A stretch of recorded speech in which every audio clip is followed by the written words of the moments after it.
Hi అండి, నా పేరు సుజాత. నేను రియల్ అడ్వైజర్. ఈ మధ్యకాలంలో హైదరాబాద్లో ఉన్న పెద్ద ప్రాజెక్టులో RRR ఒకటండి. RRR అంటే రీజనల్ రింగ్ రోడ్డు. ఇప్పుడు దీని గురించే ఎక్కువగా జనాలు కూడా డిస్కస్ చేసుకుంటున్నారు. దీని రేడియస్ వచ్చేసి మనకి 351 కిలోమీటర్స్ ఉంటుంది. ఇది ప్రజెంట్ 4 లైన్స్ అయితే చేస్తున్నారు.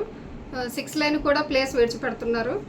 దీన్ని మనకి 2 జోన్స్గా డివైడ్ చేశారండి. మన కోమటిరెడ్డి వెంకటరెడ్డి మినిస్టర్ గారు కూడా చెప్పారు. ఇది సౌత్ జోన్, నార్త్ జోన్ అని చెప్పేసి 2 జోన్స్గా డివైడ్ చేశారు.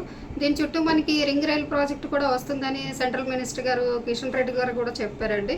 ఇది కంప్లీట్గా స్టేట్ గవర్నమెంట్, సెంట్రల్ గవర్నమెంట్ కంబైన్డ్గానే ఈ ప్రాజెక్ట్ టేకప్ చేస్తున్నారండి. ఇది కంప్లీట్గా మనకి హెచ్ఎండిఏ అండర్లోనే ఈ ప్రాజెక్ట్ అయితే జరుగుతుంది.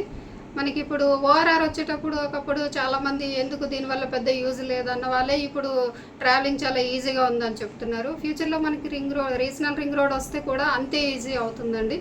ప్రజెంట్ ఎవరైతే ఇన్వెస్ట్ చేయాలనుకుంటున్నారో వాళ్ళందరూ కూడా ఈ రీజనల్ రింగ్ రోడ్ లోపల కనుక ఇన్వెస్ట్ చేయగలిగితే ఫ్యూచర్లో మంచి రిటర్న్స్ వచ్చే ఛాన్సెస్ అయితే ఉన్నాయండి. మనకి ఇప్పుడు ORR నుంచి రీజనల్ రింగ్ రోడ్ వరకు కూడా రేడియల్ రోడ్స్ కనెక్టివిటీ ఇస్తున్నారు.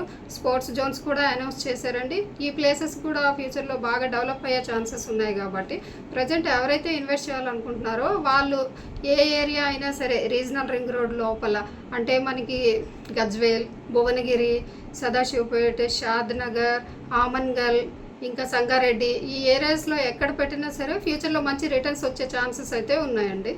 Thank you.